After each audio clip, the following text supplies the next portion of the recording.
എല്ലാ പ്രിയപ്പെട്ട കുട്ടികൾക്കും നമ്മുടെ അടുത്ത ക്ലാസ്സിലേക്ക് സ്വാഗതം. ഇന്ന് നമ്മൾ പഠിക്കാൻ പോകുന്നത് സെക്ഷൽ റീപ്രൊഡക്ഷന്റെ സെക്കൻഡ് മെയിൻ സ്റ്റെപ്പായിട്ടുള്ള ഫെർട്ടിലൈസേഷൻ ആണ്.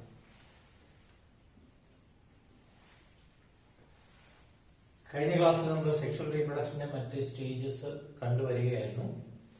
സെക്ഷൽ റീപ്രൊഡക്ഷന് 3 സ്റ്റെപ്പുകളുണ്ട്: pre fertilization, fertilization and post fertilization. Pre ഫെർട്ടിലൈസേഷനിലെ നമ്മൾ ഗാമീറ്റോജെനസിസും ഗാമീറ്റിക് ട്രാൻസ്ഫറും കണ്ടു കഴിഞ്ഞു. ഗാമീറ്റോജെനസിസിൽ മെയിൽ ആൻഡ് ഫീമെയിൽ ഗാമീറ്റോജെനസിസ് നമ്മൾ വളരെ കൃത്യമായിട്ട് പഠിച്ചു കഴിഞ്ഞാണ് അല്ലെ. അതിനുശേഷമുള്ള ക്ലാസ്സിൽ നമ്മൾ ഗാമീറ്റിക് ട്രാൻസ്ഫർ അല്ലെങ്കിൽ പോളിനേഷനും അതിന്റെ പ്രത്യേകതകളൊക്കെ പഠിച്ചതാണ്. അപ്പൊ നമ്മൾ ഇന്ന് നമുക്ക് കാണേണ്ടത് എന്താണ്? ഫെർട്ടിലൈസേഷൻ ആണ്. ഫെർട്ടിലൈസേഷൻ ആണ് ഇന്നത്തെ ക്ലാസ് നമ്മൾ കാണാൻ പോകുന്നത്. So what is meant by fertilization? Fertilization is the fusion of male and female gametes. Male and female gameteകളുടെ ഫ്യൂഷനെയാണ് നമ്മൾ ഫെർട്ടിലൈസേഷൻ എന്ന് പറയുന്നത്. അപ്പം അജിയോസ്പേംസിന്റെ അല്ലെങ്കിൽ സെക്ഷൽ റീപ്രൊഡക്ഷൻ നടക്കുന്ന എല്ലാ ജീവികളുടെയും മോസ്റ്റ് ഇമ്പോർട്ടന്റ് ആയിട്ടുള്ള ഒരു ഇവന്റ് ആണ് എന്ത്? ഫെർട്ടിലൈസേഷൻ എന്ന് പറയുന്നത്. അപ്പൊ ഫെർട്ടിലൈസേഷൻ മനസ്സിലാക്കാൻ വേണ്ടിയിട്ട് ഇവിടെ ഒരു ഫ്ലവറിന്റെ ഗൈനീഷ്യത്തെ നമ്മളിവിടെ വരച്ചു വെച്ചിട്ടുണ്ട് അല്ലെ. അതോടൊപ്പം തന്നെ ഞാനിവിടെ ഒരു ആൻഡ്രീഷ്യം കൊണ്ട് ഇവിടെ കാണിച്ചിട്ടുണ്ട്. നോക്കാം നമുക്ക് ഇവിടെ എന്തൊക്കെ ലേബലുകൾ തന്നിരിക്കുന്നു നോക്കിക്കേ. ഗൈനീഷ്യത്തിന്റെ ഒരു കാർപ്പലാണ് ഈ കാണുന്നത് അല്ലെ. അതിന്റെ ഏറ്റവും ടിപ്പിന് പറയുന്ന പേര് സ്റ്റിഗ്മ എന്നാണ്. ട്യൂബ് പോലത്തെ പോർഷന്റെ പേര് സ്റ്റൈൽ എന്നാണ്. ബേസിൽ സ്വെല് ചെയ്തിരിക്കുന്ന പാർട്ടിന്റെ പേര് ഓവറി എന്നാണ്. അതൊക്കെ നമ്മൾ ഡീറ്റെയിൽ ആയിട്ട് കണ്ടതാണ് നേരത്തെ. ഇനി ഓവറിക്കുള്ളിലാണ് ആയിരിക്കുക? ഒബ്യൂൾ അല്ലെങ്കിൽ മെഗാസ്പൊറാഞ്ചിയം ഇരിക്കുന്നത്. ഇതാണ് ഒബ്യൂൾ അല്ലെങ്കിൽ മെഗാസ്പൊറാഞ്ചിയം എന്ന് പറയുന്നത്. അപ്പൊ അതൊക്കെ നമ്മൾ ഗാമീറ്റോജെനസിസിൽ കണ്ടതാണ്. ഇനി ഒബ്യൂളിന്റെ ഏറ്റവും സെന്ററിൽ കാണുന്ന ക്യാവിറ്റിക്കാണ് നമ്മൾ എന്ത് പറയുന്നത്? എംബ്രിയോ സാക്ക് എന്ന് പറയുന്നത്. എംബ്രിയോ സാക്കിന്റെ സ്ട്രക്ചർ നമ്മൾ കണ്ടു കഴിഞ്ഞാൽ അത് 7 സെല്ലും 8 ന്യൂക്ലിയസുകളും ഉള്ള ഒരു സ്ട്രക്ചറാണ്. 7 സെല്ല് 8 ന്യൂക്ലിയേറ്റ് സ്ട്രക്ചറാണ് ഇവിടെ ഈ കാണുന്നത്. നമുക്ക് ബാക്കി ഭാഗങ്ങളൊന്നും ഇവിടെ അത്ര ഇമ്പോർട്ടന്റ് അല്ല. നമുക്ക് എംബ്രിയോസാക്ക് ആണ് വളരെ പ്രധാനമായിട്ടും വേണ്ടത്. ഇനി എംബ്രിയോസാക്കിന്റെ ഈ കാണുന്ന ഓപ്പണിംഗിന്റെ പേരാണ് എന്ത്? മൈക്രോപൈൽ എന്ന് പറയുന്നത്. മൈക്രോപൈൽ. ഈ ഓപ്പണിംഗിന്റെ പേരാണ് മൈക്രോപൈൽ. മൈക്രോപൈലിന്റെ എൻഡില് എംബ്രിയോസാക്കിനുള്ളിരിക്കുന്ന 3 സെല്ലുകളെ നമ്മൾ എഗ് അപ്പാർട്ടസ് എന്ന് വിളിച്ചു. അതിന്റെ ഏറ്റവും നടുക്കിരിക്കുന്ന സെല്ലാണ് ആര്? എഗ് അല്ലെങ്കിൽ ഫീമെയിൽ ഗമീറ്റ് എന്ന് പറയുന്നത്. ഇനി എഗ് അപ്പാർട്ടസ് ഇരിക്കുന്നതിന്റെ ഓപ്പോസിറ്റ് ചലാസൽ എൻഡില് കാണുന്ന 3 സെല്ലുകളുടെ പേരെന്താണ്? ആന്റിപോഡൽസ് എന്നും പറയുന്നു. പിന്നെ ഏറ്റവും നടുക്ക് കാണുന്ന വലിയ സെല്ലിനെ അല്ലെങ്കിൽ സെൻട്രൽ ക്യാവിറ്റി എന്ന് പറയുന്നു സെൻട്രൽ സെൽ എന്നും പറയുന്നു. ഇനി ആ സെൻട്രൽ സെല്ലിന്റെ നടുക്ക് 2 ന്യൂക്ലിയസുകൾ നിൽക്കുന്നുണ്ട്. അവരെ നമ്മൾ എന്തായാലും വിളിച്ച പോളാർ ന്യൂക്ലിയൈ എന്ന് വിളിച്ചു. പോളാർ ന്യൂക്ലിയസുകളാണ് അവിടെ നിൽക്കുന്നത്. അപ്പൊ അതാണ് ഒരു എംബ്രിയോസാക്കിന്റെ സ്ട്രക്ചർ എന്ന് പറയുന്നത്. ഇനി ഇന്ന് നമ്മൾ കാണാൻ പോകുന്നത് ഫെർട്ടിലൈസേഷൻ ആണ് അല്ലെ. അപ്പോൾ ഫെർട്ടിലൈസേഷനിലേക്ക് പോകുന്നതിന്റെ മുമ്പായിട്ടുള്ള ഒരു കാര്യം കൂടെ നമ്മൾ കഴിഞ്ഞ ക്ലാസിന്റെ അവസാനം പറഞ്ഞു വെച്ചിട്ടുണ്ടായിരുന്നു. പോളിനേഷൻ നടന്നു കഴിഞ്ഞ് പോളൻ ട്വിസ്റ്റിൽ ഇന്ററാക്ഷൻ നടക്കണം അല്ലെ. പോളിനേഷൻ എന്താണെന്ന് നമുക്ക് അറിയാലോ. ഒരു ഫ്ലവറിന്റെ അല്ലെങ്കിൽ മറ്റൊരു ഫ്ലവറിന്റെ ആന്തറിൽ നിന്ന് പോളൻ ഗ്രെയിൻസ് വന്ന് സ്റ്റിഗ്മയിൽ വീഴുന്നതിനാണ് നമ്മൾ എന്ന് പറഞ്ഞത് പോളിനേഷൻ എന്ന് പറയുന്നത്. പോളിനേഷൻ നടന്നു കഴിഞ്ഞാൽ ഉടനെ ഫെർട്ടിലൈസേഷൻ നടക്കില്ല. അതിനു മുമ്പ് ഒരു സ്റ്റെപ്പാണ് നമ്മൾ കഴിഞ്ഞ ക്ലാസ്സിൽ പഠിച്ചത്, പോളൻ ട്വിസ്റ്റിൽ ഇന്ററാക്ഷൻ. ഇങ്ങനെ വന്നു വീഴുന്ന പോളൻ ഗ്രെയിൻ സ്റ്റിഗ്മയുടെ ടിഷ്യൂമായിട്ട് ഒരു കെമിക്കൽ കമ്മ്യൂണിക്കേഷൻ അല്ലെങ്കിൽ ഒരു എൻസൈമാറ്റിക് കമ്മ്യൂണിക്കേഷൻ നടന്നിട്ടാണ് ഇവര് ഐഡന്റിഫൈ ചെയ്യുന്നത് whether the pollen grain is suitable to the stigma or it is not suitable. അപ്പൊ നമ്മൾ പറഞ്ഞ പോലെ if it is compatible or suitable, the pollen grain will germinate there for fertilization. Okay. പിന്നെ നമ്മൾ ഇവിടെ വന്ന് വീടിരിക്കുന്ന പോളൻ ഗ്രെയിന്റെ സ്ട്രക്ചർ നമുക്കറിയാം അല്ലെ. പോളൻ ഗ്രെയിനിന് 2 വോൾ ഉണ്ട്. ഔട്ടർ വോളിന്റെ പേര് എക്സൈൻ, ഇന്നർ വോളിന്റെ പേര് ഇൻടൈൻ. അതിനുള്ളിലെ സ്ട്രക്ചർ നമുക്കറിയാം. ഒരു വലിയ സെല്ലിന്റെ പേരെന്തായിരുന്നു? വെജിറ്റേറ്റീവ് സെൽ എന്ന് പറഞ്ഞു. അതിനുള്ളിൽ പിന്നെ ആരുണ്ട്? 2 മെയിൽ ഗമീറ്റുകളുണ്ട്. 2 മെയിൽ ഗമീറ്റുകളുണ്ട്. ഇനി ഫെർട്ടിലൈസേഷൻ സമയത്ത് മെയിൽ ആൻഡ് ഫീമെയിൽ ഗമീറ്റുകൾ ഫ്യൂസ് ചെയ്യണമെങ്കിൽ ഇപ്പൊ നമുക്കറിയാം മെയിൽ ഗമീറ്റുകൾ എവിടെയാണ് ഇരിക്കുക? മെയിൽ ഗമീറ്റുകൾ പോളൻ ഗ്രെയിനുള്ളിൽ ഇരിക്കുന്നേ ഉള്ളൂ. ഫീമെയിൽ ഗമീറ്റ് എവിടെയാണ് ഇരിക്കുക? ഈ എംബ്രിയോസാക്കിനുള്ളില് സൈനാർജലിന്റെ സെൻട്രലായിട്ട് ഇരിക്കുകയാണ്. ഒവ്യൂളിനുള്ളിലാണ് ഇത് കാണുന്നത്. അപ്പോൾ പോളൻ ഗ്രെയിൻ സ്യൂട്ടബിൾ ആണെന്ന് നടന്നു കഴിഞ്ഞാൽ ഈ മെയിൽ ഗമീറ്റ്സിനെ ഇവിടെ എത്തിക്കണം. ഇവിടെ എത്തിക്കണമെങ്കിൽ എന്താ മാർഗം? അതിന് പോകുന്നതിന് വേണ്ടിയിട്ടുള്ള ഒരു റൂട്ട് അവിടെ ഉണ്ടാക്കണം. അതിനു വേണ്ടിയിട്ടാണ് പോളൻ ഗ്രെയിൻ ജെർമിനേറ്റ് ചെയ്ത് പോളൻ ട്യൂബ് ഉണ്ടാവും. നമുക്കറിയാം ഈ എക്സൈനിൽ ചില ഓപ്പണിങ്സ് ഉണ്ടെന്ന് പറഞ്ഞു. അതിന് നമ്മളൊരു പേരൊക്കെ പഠിച്ചിട്ടുണ്ട് പോളൻ ഗ്രെയിന്റെ സ്ട്രക്ചർ പഠിച്ചപ്പോൾ. ജേം പോർ എന്ന് പറയുന്നത് അല്ലെ, ജേം പോർ. എക്സൈനിലെ ജേം പോറിലൂടെ ഇൻടൈൻ, അകത്തെ വോൾ ഇൻടൈൻ ഒരു ട്യൂബായിട്ട് ഇങ്ങനെ വളരുകയാണ് ചെയ്യുന്നത്. അപ്പൊ അത് സ്റ്റിഗ്മയിലൂടെ വന്നിട്ട് സ്റ്റൈലിലൂടെ വളർന്ന് ഓവറിയുടെ ടിഷ്യൂവിലൂടെ വളർന്ന് ഈ പോളൻ ട്യൂബ് ഇവിടെ എത്തിയിട്ട് നേരെ എംബ്രിയോസാക്കിനുള്ളിലേക്ക് കടക്കുകയല്ല ചെയ്യുന്നത്. പകരം എഗ് അപ്പാരറ്റസിൽ എഗിന്റെ ഇരുവശത്തിരിക്കുന്ന സൈനാർജിലുകളിൽ ഒരെണ്ണത്തിന്റെ ഉള്ളിലേക്ക് കടക്കുക ചെയ്യുന്നത്. അപ്പൊ ഇവിടെ എത്തിയ പോളൻ ട്യൂബ് സൈനാർജിലിന്റെ ഉള്ളിലേക്ക്, ഒരു സൈനാർജിലിന്റെ ഉള്ളിലേക്ക് കടക്കുകയാണ് ചെയ്യുന്നത്. ഒരു സൈനാർജിലിന്റെ ഉള്ളിലേക്ക് കടക്കുക ചെയ്യും.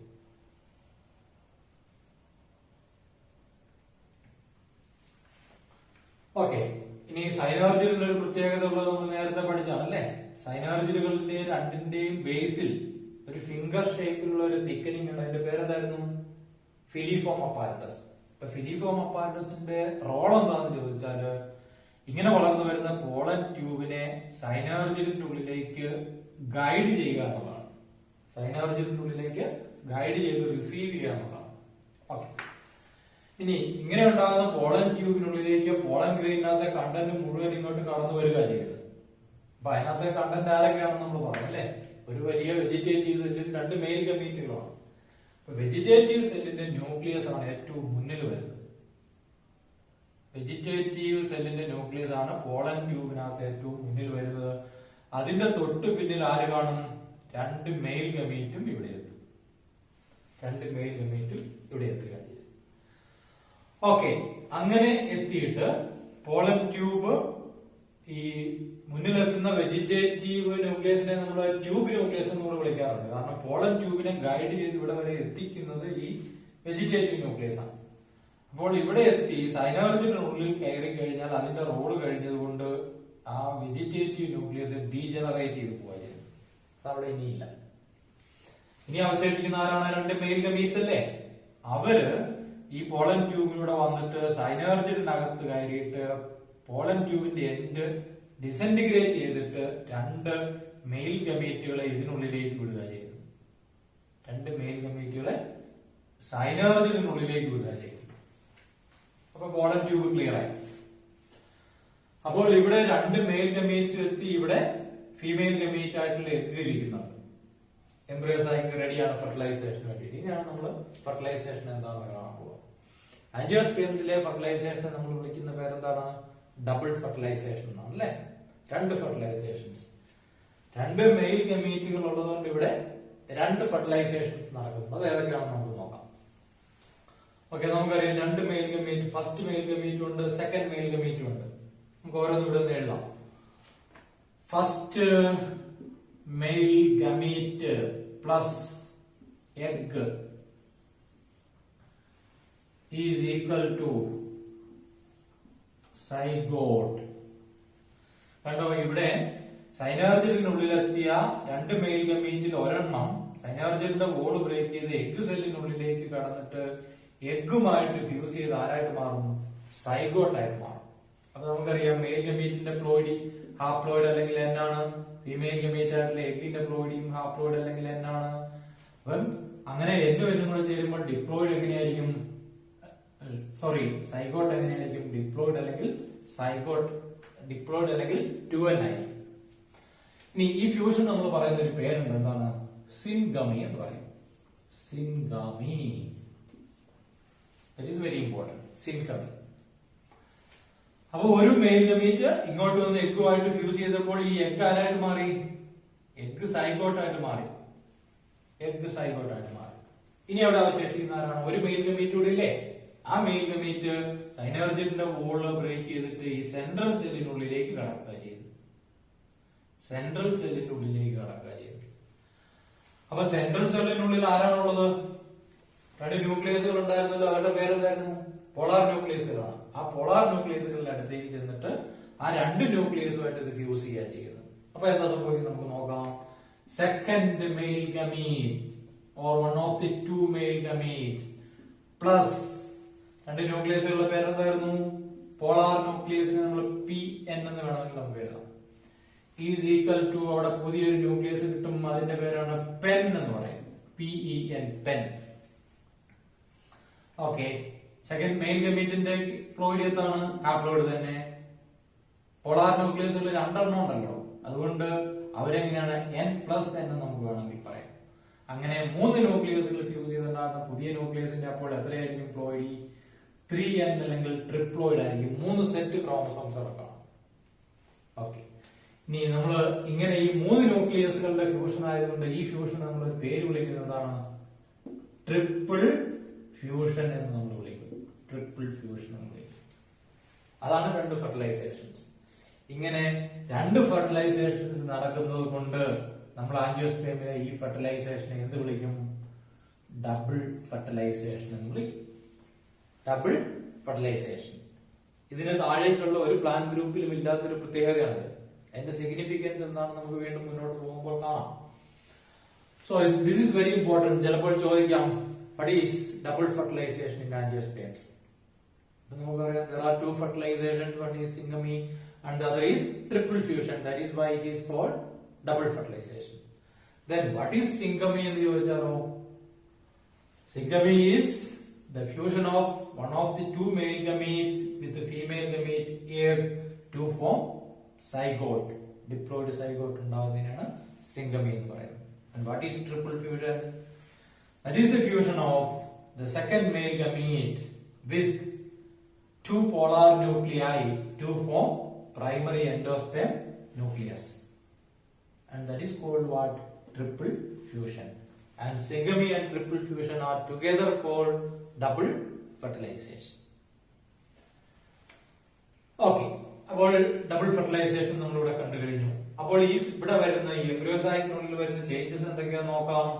ഫെർട്ടിലൈസേഷൻ നടന്നു കഴിഞ്ഞപ്പോൾ ഈ പോളാർ ന്യൂക്ലിയസ് നമ്മൾ എഴുതിയിരിക്കുന്നത് ഇനി ഒരു ന്യൂക്ലിയസ് മാത്രമേ ഉള്ളൂ. ആ ന്യൂക്ലിയസിന്റെ പേര് ഇപ്പൊ എന്തായിട്ട് മാറുകയാണ്? പോളാർ ന്യൂക്ലിയ അല്ല അതിനി, അത് പിന്നെ ആരാണ്? പെൻ എന്ന് പറയുന്ന ഒരു ന്യൂക്ലിയസ് ആയിട്ട് മാറി. ട്രിപ്ലോയിഡ് ആയിട്ടുള്ള പെൻ ആയിട്ട് മാറി.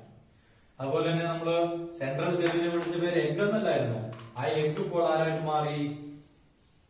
എഗ് മെയിൽ ഗമീറ്റുമായിട്ട് ഫ്യൂസ് ചെയ്ത് ആരായിട്ട് മാറി? സൈഗോട്ടായിട്ട് മാറി. സൈഗോട്ടായിട്ട് മാറി. അത് ഡിപ്ലോയിഡ് ആയിട്ടുള്ള സൈഗോട്ടായിട്ട് മാറുക ചെയ്യും. അപ്പോൾ അങ്ങനെ ഈ രണ്ട് പ്രൊഡക്റ്റുകൾ ഇവിടെ ഉണ്ടായി കഴിയുമ്പോൾ പിന്നെ ഇതിനകത്ത് മറ്റു സെല്ലുകളുടെ ഒന്നും ആവശ്യമില്ല. ആരാണ്? സൈനർജിഡുകൾ ഡീജനറേറ്റ് ചെയ്തു പോകും. സൈനർജിഡ്സ് ഡീജനറേറ്റ് ചെയ്തു പോകും. ഈ ഓപ്പോസിറ്റ് ചലാസൻ എന്നിലുള്ള ആന്റിപോഡൽസും ഇനി അവിടെ ആവശ്യമില്ല. അവരും എന്ത് ചെയ്യും? ഡീജനറേറ്റ് ചെയ്തു പോകും. അപ്പോൾ പിന്നെ ഈ ഓവ്യൂളിന്റെ എംബ്രിയോസൈക്കില് ഫെർട്ടിലൈസേഷൻ കഴിഞ്ഞ് അവശേഷിക്കുന്ന ആരൊക്കെയാണ്? സൈഗോട്ടും പ്രൈമറി എൻഡോസ്പേം ന്യൂക്ലിയസും. ഇനി അവര് എന്താണ്, അവർക്ക് എന്താണ് മാറ്റം സംഭവിക്കുക എന്ന് നമ്മൾ വീണ്ടും കാണാം. ഓക്കെ, അപ്പൊ നമ്മൾ സെക്കൻഡ് സ്റ്റെപ്പ് ഫെർട്ടിലൈസേഷൻ കണ്ടുകഴിഞ്ഞു. തേർഡ് മെയിൻ സ്റ്റെപ്പ് ഫെർട്ടിലൈസേഷന് ശേഷം തേർഡ് മെയിൻ സ്റ്റെപ്പ് എന്താണ്? പോസ്റ്റ് ഫെർട്ടിലൈസേഷൻ ഇവന്റ്സ് അല്ലെ. ഫെർട്ടിലൈസേഷന് ശേഷമുള്ള കാര്യങ്ങളാണ് നമ്മൾ കാണാണ്ടിരിക്കുന്നത്. നമ്മൾ ഫെർട്ടിലൈസേഷൻ ഇത് രണ്ട് സ്റ്റേജ് കഴിഞ്ഞു. ഇപ്പോൾ സെക്കൻഡ് മെയിൻ സ്റ്റെപ്പും കഴിഞ്ഞു. ഫസ്റ്റ് മെയിൻ സ്റ്റെപ്പ് ഓൾറെഡി കഴിഞ്ഞ് നമ്മൾ മൂന്നാമത്തെ സ്റ്റെപ്പിലേക്ക് പോകണം. അതിന്റെ പേരാണ് പോസ്റ്റ് ഫെർട്ടിലൈസേഷൻ ഇവന്റ്സ് എന്ന് പറയുന്നത്. അങ്ങനെ ഇങ്ങോട്ട് എഴുതിയിരിക്കുന്നു post fertilization. Post fertilization structures and events. ഫെർട്ടിലൈസേഷന് ശേഷമുള്ള ഇവന്റ്സ് എന്തൊക്കെയാണ്, അതുമായിട്ട് ബന്ധപ്പെട്ട സ്ട്രക്ചേഴ്സ് എന്തൊക്കെയാണെന്ന് നമ്മൾ കാണാൻ പോകും. പ്രധാനമായിട്ട് നാല് കാര്യങ്ങൾ മാത്രമാണ് ഇവിടെ നടക്കുക. നമ്മൾ കഴിഞ്ഞ ദിവസമൊക്കെ കണ്ടിട്ടുണ്ടായിരുന്നു അല്ലെ. ആ ഓവറിക്കുള്ളില് ഫെർട്ടിലൈസേഷൻ നടന്നത്. ഇവിടെ ഇപ്പൊ ഞാനൊരു 3 പിക്ചേഴ്സ് വരച്ചിട്ടുണ്ട്. അതിനകത്ത് ഫസ്റ്റ് പിക്ചർ ആരുടെയാണ്? ഒരു പോസ്റ്റ് ഫെർട്ടിലൈസേഷൻ എംബ്രിയോസാക്കാണ്. ഫെർട്ടിലൈസേഷൻ നടന്നു കഴിഞ്ഞ ഒരു എംബ്രിയോസാക്കാണ് ഇവിടെ വരച്ചിരിക്കുന്നത്. ഇനി ഈ എംബ്രിയോസാക്കിന് ഉള്ളില് ആരൊക്കെയാണ് ഇപ്പോൾ ഉള്ളത്? ഫെർട്ടിലൈസേഷൻ നടന്നു കഴിഞ്ഞെങ്കിൽ നടുക്കൊരു ന്യൂക്ലിയസ് കാണും അല്ലെ? ആ ന്യൂക്ലിയസ് ആരെന്ന് നമ്മൾ പറഞ്ഞ പെൻ, ട്രിപ്ലോയിഡ് ആയിട്ടുള്ള പെൻ അവിടെ കാണാം. താഴെ കാണുന്ന ആരാണ്? സൈഗോട്ട് ആണ് അല്ലെ? സൈഗോട്ട് ഇവിടെ കാണാം. അതിന്റെ പ്ലോയിഡ് നമുക്കറിയാം ഡിപ്ലോയിഡ് ആണ്. ഇതാണ് ഒരു എംബ്രിയോസാക്ക്. ഇതിൽ നിന്നാണ് നമ്മൾ എന്ത് കാണാൻ പോവുക? പോസ്റ്റ് ഫെർട്ടിലൈസേഷൻ സ്ട്രക്ചേഴ്സ് കാണാം. ഓക്കെ, 4 കാര്യങ്ങൾ നടക്കുന്നു എന്ന് പറഞ്ഞാൽ എന്തൊക്കെയാണ് 4 കാര്യങ്ങൾ നോക്കുകയും. ഒന്നാമത് ഇവിടെ ഉണ്ടായിരിക്കുന്ന ഈ പെൻ എന്ന് പറയുന്ന ന്യൂക്ലിയസ് ആരായിട്ട് മാറും? എൻഡോസ്പേം ആയിട്ട് മാറും. പെൻ എൻഡോസ്പേം ആയിട്ട് മാറും. ദെൻ അതിനുശേഷം എന്താ നടക്കുക? ഇവിടെ ഇരിക്കുന്ന സൈഗോട്ട് ഉണ്ടല്ലോ, ഈ സൈഗോട്ട് വളർന്ന ആരായിട്ട് മാറും? എംബ്രിയോ ആയിട്ട് മാറും. രണ്ടാമത്തെ കാര്യം. മൂന്നാമത്തെ കാര്യം എന്താണ്? എംബ്രിയോസാക്കിയിരിക്കുന്ന ഒബ്യൂളിനുള്ളിലല്ലേ എൻഡോസ്പേമും എംബ്രിയോയും ഉണ്ടായി കഴിയുമ്പോൾ ഇവിടെ ഈ ഇരിക്കുന്ന ഒബ്യൂള് മൊത്തത്തിൽ ആരായിട്ട് മാറും? സീഡായിട്ട് മാറും. സീഡായിട്ട് മാറും. ഇനി ഒബ്യൂളിന്റെ പൊസിഷൻ നമുക്കറിയാം, അത് ഓവറിക്കുള്ളിലല്ലേ ഇരുന്നത്. ആ ഓവറി മുഴുവൻ എന്തായിട്ട് മാറുകയാണ് ചെയ്യുന്നത്? ഫ്രൂട്ടായിട്ട് മാറുക ചെയ്യുന്നത്. ഈ 4 കാര്യങ്ങൾ കൂടെ മാത്രമേ നമുക്ക് ഈ ചാപ്റ്ററിൽ പഠിക്കാനുള്ളൂ. അപ്പൊ നമുക്ക് ഇന്ന് ഇപ്പോൾ ആദ്യം കാണേണ്ടതാണ് ഫസ്റ്റ് ചേഞ്ച് എന്താണ്? പോസ്റ്റ് ഫെർട്ടിലൈസേഷനിലെ formation of development of endosperm or development of pen into endosperm. Primary endosperm nucleus എങ്ങനെയാണ് എൻഡോസ്പേം ആയിട്ട് മാറുന്നതെന്ന് നമ്മൾ കാണാൻ പോകും. അതിന് വേണമെങ്കിൽ നമുക്ക് പറയാം 3 സ്റ്റെപ്പ് ആയിട്ട് പറയാം. ഫസ്റ്റ് സ്റ്റെപ്പ് നോക്കിക്കൊള്ളൂ. ഇതിനകത്തുള്ള ആദ്യത്തെ സ്റ്റാർട്ടിംഗ് പോയിന്റ് എന്താണ്? പെൻ എന്ന് പറയുന്ന ന്യൂക്ലിയസ് ആണ്. ആ പെൻ അടുത്ത സ്റ്റേജിൽ ആരായിട്ട് മാറുന്നു? ഫ്രീ ന്യൂക്ലിയർ എൻഡോസ്പേം ആയിട്ട് മാറുന്നു. ആ ഫ്രീ ന്യൂക്ലിയർ എൻഡോസ്പേം അടുത്ത സ്റ്റേജിൽ ആരായിട്ട് മാറുന്നു? സെല്ലുലാർ എൻഡോസ്പേം ആയിട്ട് മാറുന്നു. അതാണ് ശരിക്കുള്ള എൻഡോസ്പേം. അപ്പൊ വേണമെങ്കിൽ നമുക്ക് പറയാം എൻഡോസ്പേം ഡെവലപ്മെന്റിന് 3 സ്റ്റെപ്പുകൾ. ഒന്നെന്താണ്? Primary endosperm nucleus, 2 free nuclear endosperm, 3 cellular endosperm അല്ലെങ്കിൽ എൻഡോസ്പേം. ഓക്കെ, നമുക്കറിയാം പെൻ അല്ലെ? ഈ പെൻ ട്രിപ്ലോയിഡ് ആണെന്ന് പറഞ്ഞു. 3 സെറ്റ് ക്രോമസോംസ് ഉള്ള പെൻ എൻഡോസ്പേം ഡെവലപ്മെന്റിന്റെ ഭാഗമായിട്ട് അവിടെ ഇരുന്ന് മൾട്ടിപ്പിൾ ഡിവിഷൻ നടക്കുക ചെയ്തു.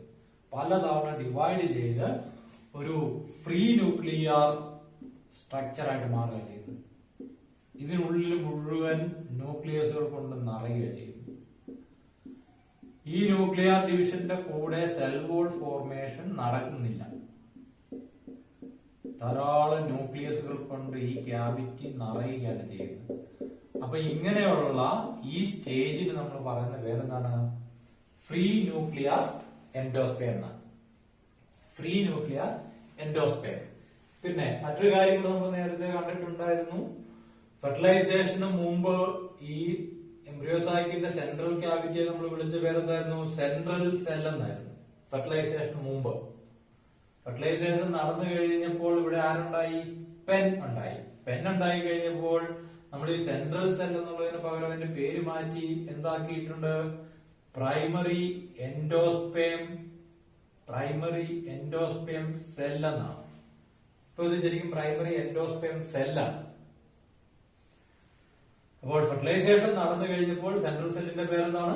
പ്രൈമറി എൻഡോസ്പേം സെല്ലാണ്. പ്രൈമറി എൻഡോസ്പേം സെല്ലിൽ ഇരിക്കുന്ന പ്രൈമറി എൻഡോസ്പേം ന്യൂക്ലിയസ് എൻഡോസ്പേം ഡെവലപ്മെന്റിന്റെ ഭാഗമായിട്ട് മൾട്ടിപ്പിൾ ഡിവിഷൻ വഴിയായിട്ട് ധാരാളം ഫ്രീ ന്യൂക്ലിയസുകളുള്ള ഒരു സ്റ്റേജിൽ നിൽക്കുന്നു. അതിനെ നമ്മൾ എന്ത് വിളിക്കും? ഫ്രീ ന്യൂക്ലിയർ എൻഡോസ്പേം എന്ന് വിളിക്കും. അവിടെ കൊണ്ട് തീർന്നില്ല. അടുത്ത സ്റ്റേജിൽ എന്താണ്? ഈ ഫ്രീ ന്യൂക്ലിയസുകളെല്ലാം അവയ്ക്ക് ചുറ്റും സെൽ വോൾ ഉണ്ടായിട്ട് ആരായിട്ട് മാറും? ഒരു ടിഷ്യൂ ആയിട്ട് മാറും, അല്ലെങ്കിൽ സെല്ലുകളായിട്ട് മാറും. ഇങ്ങനെ ഇരിക്കുന്ന ഈ ഫ്രീ ന്യൂക്ലിയസുകൾക്ക് മുഴുവൻ ചുറ്റും ആര് വരും? സെൽ വോളുകൾ വരുമ്പോൾ ഇതെല്ലാം ആരായിട്ട് മാറുകയാണ്? സെല്ലുകളായിട്ട് മാറുമ്പോൾ ഇവിടെ ഒരു ടിഷ്യൂ ഉണ്ടാകുക ചെയ്യുന്നല്ലേ. അപ്പൊ ആ ടിഷ്യൂവിനെയാണ് നമ്മൾ എന്ത് പറയുക? സെല്ലുലാർ എൻഡോസ്പേം എന്ന് പറയും. അങ്ങനെയുള്ള ഓരോ സെല്ലും, ഈ എൻഡോസ്പേമിലെ ഓരോ സെല്ലും എന്താണ്? 3N ആണ്, അല്ലെങ്കിൽ ട്രിപ്ലോയിഡ് ആണ്. 3 സെറ്റ് ക്രോമസോംസ് കാണും. എന്നാൽ നമുക്കറിയാം ഇപ്പോഴും സൈഗോട്ട് എങ്ങനെയാണ്? 2n മാത്രമാണ്. അപ്പം എൻഡോസ്പേമിന്റെ മാത്രം ഒരു പ്രത്യേകതയാണ്, അതിന്റെ സെല്ലുകളെല്ലാം ആരാണ്? ട്രിപ്ലോയിഡ് ആണ്. കാരണം ട്രിപ്പിൾ ഫ്യൂഷന്റെ റിസൾട്ട് ആയിട്ടുണ്ടായിരിക്കുന്നതാണ്. ഇവിടെ അത് 3n ആണ്. ഇവിടെ ഈ മൾട്ടിപ്പിൾ ന്യൂക്ലിയായി ഇവർ ഓരോരുത്തരും എങ്ങനെയാണ്? അവരും 3n തന്നെയാണ്. ഒരു മാറ്റവും വരില്ല. കാരണം സിമ്പിൾ മൈറ്റോസിസ് വഴി തന്നെയാണ് ഇവിടെ ഡിവിഷൻ നടക്കുന്നത്. ന്യൂക്ലിയർ ഡിവിഷൻ മാത്രമേ നടക്കുന്നുള്ളൂ എന്നുള്ളൂ. So that is the formation of endosperm from primary endosperm nucleus. ഇപ്പൊ നമ്മൾ പോസ്റ്റ് ഫെർട്ടിലൈസേഷൻ ചേഞ്ചിലെ ഒന്നാമത്തെ ചേഞ്ച് കണ്ടുകഴിഞ്ഞു. അതുപോലെ ഈ എൻഡോസ്പേം ഫോർമേഷന് വളരെ ഇൻട്രസ്റ്റിംഗ് ആയിട്ടുള്ള ഒരു എക്സാമ്പിളിലൂടെ പറഞ്ഞിട്ടുണ്ട്. നമുക്കറിയാം കോക്കനട്ട്, നമ്മൾ വീട്ടിൽ ഉപയോഗിക്കുന്ന കോക്കനട്ട്, അതൊരു സീഡാണ് അല്ലേ? അപ്പൊ ആ കോക്കനട്ടിനുള്ളിൽ എൻഡോസ്പേം ഉണ്ടാകുന്നുണ്ട്. എംബ്രിയോയ്ക്ക് വളരുന്നതിന് വേണ്ടിയിട്ടുള്ള ഫുഡാണ് എൻഡോസ്പേം. അപ്പോൾ കോക്കനട്ടിനുള്ളിൽ നമുക്കറിയാം കോക്കനട്ട് വാട്ടർ കൊണ്ട് നമ്മൾ ഉപയോഗിക്കുന്ന കോക്കനട്ട് എന്ന് പറയുന്ന വൈറ്റ് ആയിട്ടുള്ള portion, tissue, kernel of coconut എന്ന് പറയും. ശരിക്കും കോക്കനട്ട് വാട്ടർ എന്ന് പറയുന്നത് ഫ്രീ ന്യൂക്ലിയർ എൻഡോസ്പേം ആണ്. എന്നാൽ നമ്മൾ ഉപയോഗിക്കുന്ന കേർണൽ, തേങ്ങ എന്ന് പറയുന്നത് എന്താണ്? സെല്ലുലാർ എൻഡോസ്പേം ആണ്. ഓക്കെ, പോസ്റ്റ് ഫെർട്ടിലൈസേഷൻ ഇവന്റ്സിലെ രണ്ടാമത്തെ ചേഞ്ചിലേക്ക് നമ്മൾ പോവാണ്. എന്തായിരുന്നു? സൈഗോട്ട് ഡെവലപ്സ് ഇൻടു എംബ്രിയോ, അല്ലെങ്കിൽ ഡെവലപ്മെന്റ് ഓഫ് എംബ്രിയോ എന്ന് നമുക്ക് പറയാം. സൈഗോട്ട് എംബ്രിയോ ആയിട്ട് മാറുന്നതാണ്. അപ്പൊ അത് മനസ്സിലാക്കുന്നതിന്റെ ഇവിടെ ഒരു സീരീസ് ഓഫ് പിക്ചേഴ്സ് വരച്ചിട്ടുണ്ട്. നോക്കാം നമുക്ക്. ഇതാരാണ്? ഇവിടെ ഒരു ക്യാവിറ്റി വരച്ചിരിക്കുന്ന ആരാണ്? എംബ്രിയോ സാക്ക് തന്നെയാണ് അല്ലേ? അപ്പൊ നമ്മൾ ശരിക്കും എംബ്രിയോ സാക്കിനെ ഇപ്പോൾ വിളിക്കുന്ന പേരെന്താണ്? എംബ്രിയോ സാക്ക് എന്നല്ല, പകരം പ്രൈമറി എൻഡോസ്പേം സെല്ലാണ്. പ്രൈമറി എൻഡോസ്പേം സെല്ലിനുള്ളിലാണ് നമ്മൾ എൻഡോസ്പേം ഉണ്ടായത് കണ്ടത്. അപ്പൊ ഇതിനകത്ത് മുഴുവൻ കാണുന്ന ഈ ടിഷ്യൂ, ഗ്രീൻ കളറിൽ കാണുന്ന ടിഷ്യൂ ആരാണ്? എൻഡോസ്പേം ആണ് അല്ലെ? 3n ആയിട്ടുള്ള എൻഡോസ്പേം ടിഷ്യൂ ആണ് ഇവിടെ കാണുന്നത്. അപ്പം ആ എൻഡോസ്പേം എന്ന് പറയുന്നത് that is the nutritive tissue four developing embryo. ആരാണ് ഇനി എംബ്രിയോ ആയിട്ട് മാറാൻ പോകുന്നത്? ഇവിടെ ഇരിക്കുന്ന സിംഗമിയുടെ റിസൾട്ട് ആയിട്ട് ഇവിടെ ഉണ്ടായിരിക്കുന്ന ഡിപ്ലോയിഡ് സൈഗോട്ട് ഇവിടെ ഇരുന്ന് വളർന്ന് ആരായിട്ട് മാറാൻ പോവാണ്? എംബ്രിയോ ആയിട്ട് മാറാൻ പോവാണ്. അപ്പൊ അങ്ങനെ വളരുമ്പോൾ ഈ എംബ്രിയോയ്ക്ക് വേണ്ടിയിട്ടുള്ള ഫുഡാണ് എന്ത്? ഈ എൻഡോസ്പേം എന്ന് പറയുന്നത്. അതാണ് ശരിക്കും ആൻജിയോസ്പേമിന്റെ ഡബിൾ ഫെർട്ടിലൈസേഷന്റെ സിഗ്നിഫിക്കൻസ്.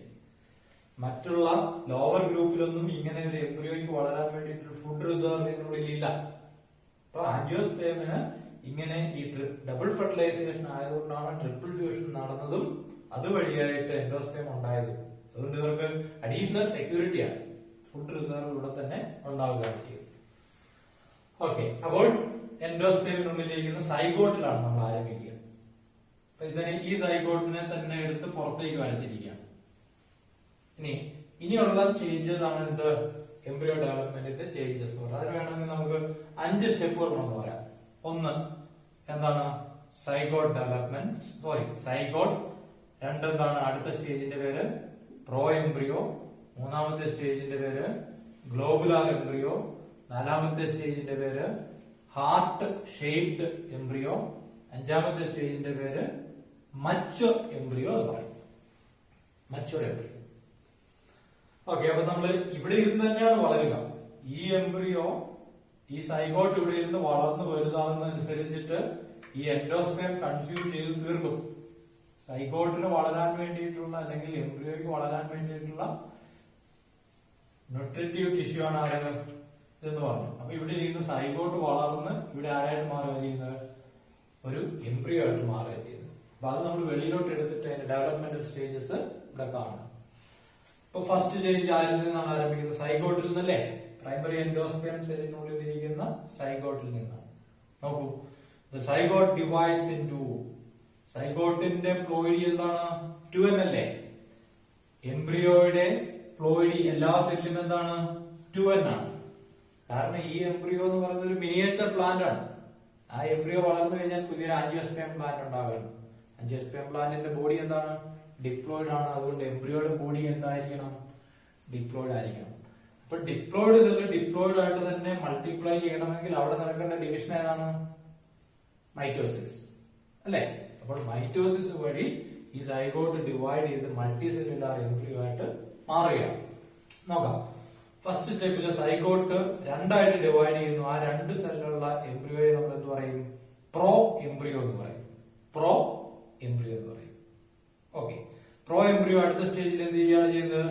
അതിലെ ഒരു സെല്ല് വീണ്ടും ഡിവൈഡ് ചെയ്ത് മൾട്ടിപ്ലൈ ചെയ്ത് ഒരു ഗ്ലോബുലാർ ഷേപ്പ് അല്ലെങ്കിൽ ഒരു സ്പെറിക്കൽ ഷേപ്പിലുള്ള എംബ്രിയോ ആയിട്ട് മാറും.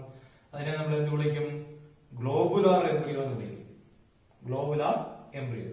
അതേസമയം അതിന്റെ അതർ സെല്ല് ഡിവൈഡ് ചെയ്തൊരു ഫിലമെന്റ് പോലത്തെ ഒരു സ്ട്രക്ചർ ഇവിടെ ഉണ്ടാകുകയാണ്. അതിന്റെ പേരെന്താണ്?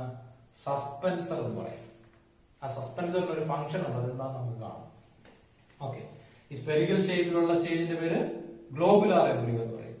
വീണ്ടും ഡെവലപ്മെന്റിന് വിധേയമാകുമ്പോൾ സെൽ ഡിവിഷൻ വീണ്ടും കൂടുതൽ നടന്ന് ആ സ്പെറിക്കൽ ഷേപ്പ് അല്പം കൂടെ മാറി ഒരു ഹാർട്ട് ഷേപ്പിലായിട്ട് മാറുകയാണ്. അതിനെ നമ്മൾ എന്ത് പറയും? ഹാർട്ട് ഷേപ്ഡ് എംബ്രിയോ എന്ന് പറയും. ഓക്കെ, ആ ഹാർട്ട് ഷേപ്ഡ് എംബ്രിയോ വീണ്ടും വളർന്ന് ഫൈനലി ആരായിട്ട് മാറുകയാണ്? ഒരു മച്വർ എംബ്രിയോ ആയിട്ട് മാറുകയാണ്. എംബ്രിയോ മച്വർ ആവുന്നതിനും സസ്പെൻസറിന്റെ ലെങ്ത് ഒക്കെ കുറഞ്ഞു പോകും, സസ്പെൻസർ ചെറുതായി പോകും. അങ്ങനെ ഉണ്ടാകുന്ന ഈ എംബ്രിയോയ്ക്ക് രണ്ട് ഭാഗങ്ങളാണുള്ളത്. എംബ്രിയോയുടെ ആക്സിസും കോട്ടിലിഡൻസും. എംബ്രിയോയുടെ ആക്സിസും കോട്ടിലിഡൻസും. എംബ്രിയോയുടെ ആക്സിസ് എന്ന് പറഞ്ഞാൽ ഇതാണ്, ഇവിടെ മുതൽ ഇവിടെ വരെ ഉള്ള ആക്സിസിന്റെ അപ്പർ എൻഡിനെ നമ്മൾ പ്ലിമ്യൂൾ എന്ന് നേരത്തെ കണ്ടിട്ടുണ്ട്. ലോവർ എൻഡിനെ നമ്മൾ റാഡിക്കിൾ എന്നും കണ്ടിട്ടുണ്ട്. ഇത് റാഡിക്കിളും ഇത് പ്ലിമ്യൂളുമാണ്. ഇനി പ്ലിമ്യൂളിന്റെ സമീപത്ത് നിന്ന് ഡൈക്കോട്ട് ആണെങ്കിൽ രണ്ട് കോട്ടിലിഡൻസ് ഇവിടെ കാണാം. അപ്പൊ ഇത് പിന്നീട് ഇല്ലാതായി പോവുകയാണ് ചെയ്യുന്നത്. അപ്പൊ ഇതിനെയാണ് നമ്മൾ എന്ത് പറയുക? മച്വർ എംബ്രിയോ എന്ന് പറയും. അപ്പൊ അതാണ് ഫൈനലി ഈ മച്വർ എംബ്രിയോ എവിടെ ഇരിക്കും? ഇതിനുള്ളിലിരിക്കും. അപ്പോഴത്തേന് എൻഡോസ്പേം മുഴുവൻ ഇവിടുന്ന് കൺസ്യൂം ചെയ്ത് ചില സീഡിനകത്ത് മുഴുവനും തീർക്കും, ചിലതിനകത്ത് മുഴുവനും തീരില്ല. അതെന്താണെന്ന് നമുക്ക് അവിടെ നോക്കാം. ഇനി മറ്റൊരു കാര്യം കൂടെ നമ്മൾ പറഞ്ഞിട്ടുണ്ടായിരുന്നു. ഈ സസ്പെൻസർ എന്തിനു വേണ്ടിയിട്ടാണ് അല്ലെ? ഡെവലപ്പിംഗ് എംബ്രിയോയ്ക്ക് എന്തിനാണ് സസ്പെൻസർ എന്നുള്ളതാണ്. അപ്പൊ സസ്പെൻസർ ശരിക്കും ഈ എൻഡോസ്പേമിന്റെ ന്യൂട്രിറ്റീവ് ടിഷ്യൂവിനെ അബ്സോർബ് ചെയ്തതിന് വേണ്ടിയിട്ട് എംബ്രിയോയെ അതിനു വേണ്ടിയിട്ട് പുഷ് ചെയ്ത് എംബ്രിയോയ്ക്ക് അത് എത്തിച്ചു കൊടുക്കുന്നതിന് വേണ്ടിയിട്ടുള്ള ഒരു സ്ട്രക്ചറാണ് സസ്പെൻസർ എന്ന് പറയുന്നത്. ഓക്കെ, അപ്പം നമ്മൾ ഇതിനെ എടുത്ത് ഇങ്ങോട്ട് വരയ്ക്കുകയാണെങ്കിൽ, മച്വർ എംബ്രിയോയെ വരയ്ക്കുകയാണെങ്കിൽ അത് ഇതിനുള്ളിൽ മുഴുവനായിട്ട് മാറുക ചെയ്യും അല്ലെ? ഇങ്ങനെ ഇതിനുള്ളിൽ മുഴുവൻ എംബ്രിയോ ആയിട്ട് മാറും. എംബ്രിയോയുടെ റാഡിക്കിളും പ്ലിമ്യൂളുമാണ് ഇവിടെ വരിക.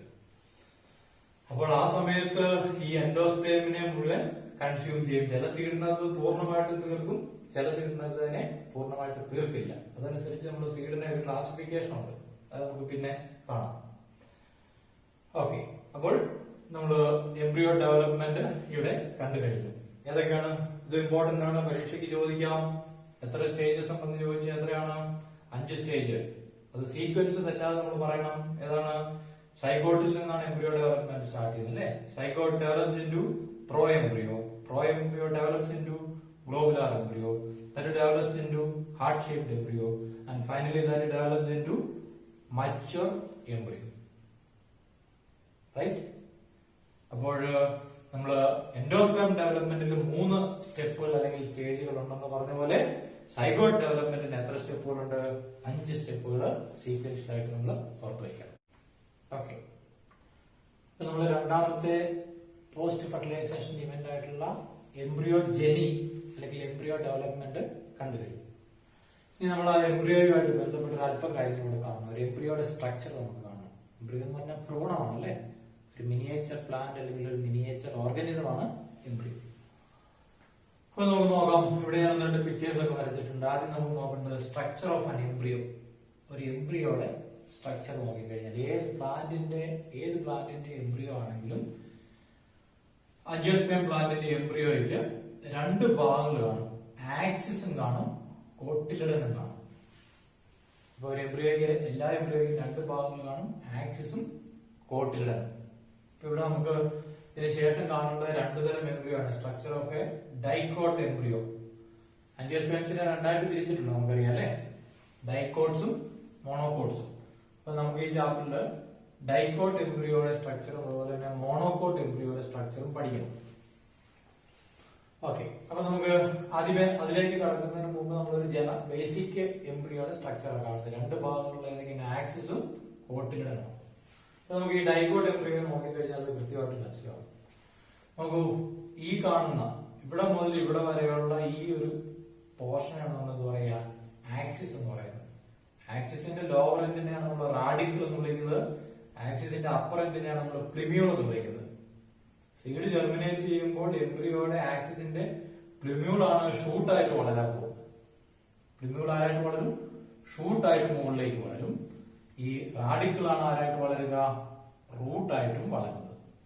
അപ്പൊ എല്ലാ എംബ്രിയോയ്ക്കും ഒരു ആക്സിസ് ഉണ്ടായിരിക്കും. പിന്നെ എന്താണ്?